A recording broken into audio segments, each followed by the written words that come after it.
Governor Jay Inslee releasing additional Safe Start Phase 1 guidelines, what you need to know. Plus, what Spokane is doing to be a part of the counties to apply for a variance to get open sooner. Looking like it's going to be plenty warm for the Mother's Day weekend, but I'm tracking just how strong the winds will be on Mother's Day.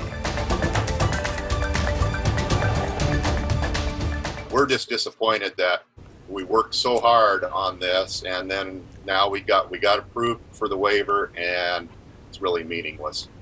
Washington state leaders have approved applications from 5 Washington counties to move into phase 2 of Governor Jay Inslee's reopening plan. Good evening and thank you for joining us tonight. I'm Regina Ahn. We have made it to Friday and the weekend is just right around the corner. But before we talk Mother's Day weekend, let's get to our top story tonight. It seemed like good news at first. Lincoln County and 4 others in Washington given the green light to enter phase 2 of reopening, but it turns out businesses there still have to wait a little while longer.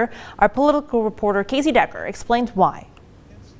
When Governor Inslee announced smaller counties could be eligible for a faster reopening, Lincoln County leaders jumped at the opportunity. Our public health folks have been working day and night for the last week trying to get this waiver submitted. Today, that waiver was approved, but it wasn't everything they were hoping for. My first reaction was that it was awesome, and I was appreciative of all the hard work our public health folks have been doing, until we discovered that just because we're granted a waiver doesn't mean Lincoln County's open for business. That's because when the business is open, they have to follow specific guidelines for their industry. Guidelines the state hasn't released yet. Very frustrating for us because we're the ones left to try to explain to the public, hey, the governor said we got a waiver, but the reality is the waiver is invalid until the state issues their guidance. The governor's office says they expect those guidelines to be available soon, sometime early next week. In the scheme of things, a minor delay, but for struggling businesses, it's only compounding frustration. Extremely confusing, and the information that we've been receiving has been so vague. But once they can open up, businesses are hopeful their customers will be there, whether local or from farther away places that are still shut down. The people in Lincoln County have been extremely supportive of our businesses. We're a pretty tight-knit community out here, and we do what we can to support each other.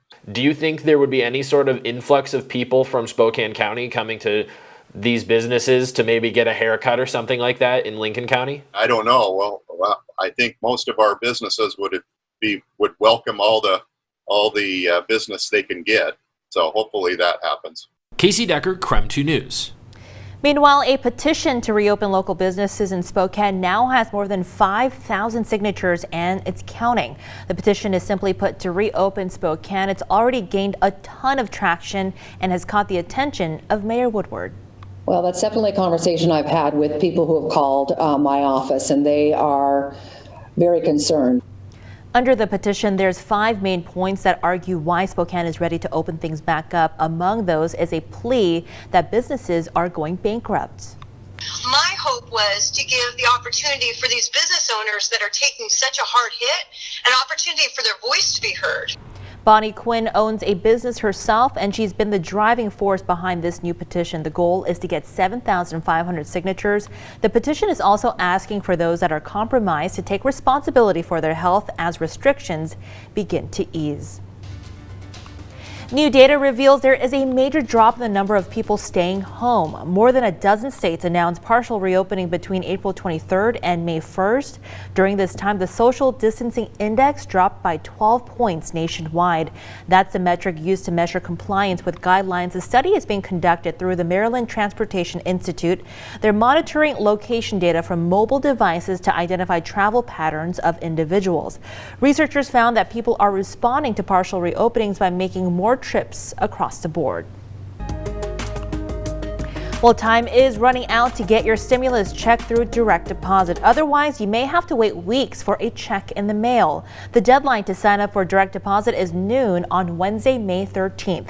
You can sign up using the Get My Payment tool on the IRS website. Approximately 130 million people have already received the one-time economic impact payments.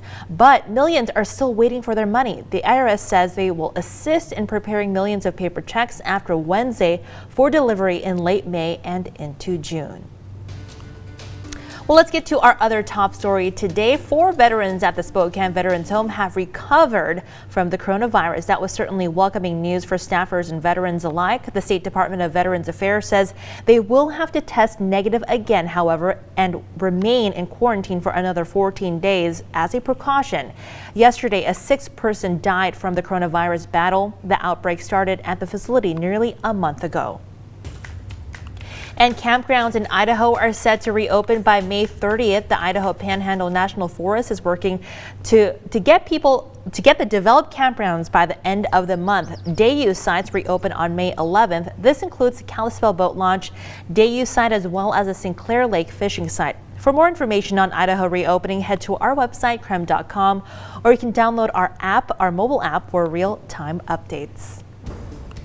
Well, we finally made it to Friday, yay! And the weekend is just an hour away. Meteorologist Thomas Patrick joining me now. So Thomas, how is it looking for Mother's Day weekend? Oh, just absolutely gorgeous for the next couple days here. In fact, today, got a little piece of it, got a little taste of the warmth to come outside, especially with the sunshine and the warmer weather. Temperatures just oh so close to 70 today in the Spokane area, but 68. We'll take it. It was certainly nice enough. Plenty of 70s off in central Washington. This is how it looks like hour by hour tomorrow. I got nothing but green bars on the walking and jogging forecast because it's perfect weather. Sunny all day long. Temperatures into the 70s by the afternoon hours. I don't think I can fault Saturday's weather whatsoever. Plenty of clear skies across the western United States. We're definitely on the nice side of the country in terms of the weather for this Mother's Day weekend. But Mother's Day itself will get a little bit on the breezy side with some wind gusts upwards of 30 miles per hour. So while it will be nice for this weekend, I am tracking some rain come next week. So more on that in a few moments. It's looking nice enough to maybe wake up really early in the morning, like 10. Thanks, Thomas, for that. Well, businesses across the country are eagerly waiting for the green light to reopen, but one Seattle-based business owner is reluctant to open her doors despite the state reopening. We'll hear her story. But before we go to break here, we want to give a big senior shout out to Peyton Palladino. She's a senior at 9 Mile Falls High School.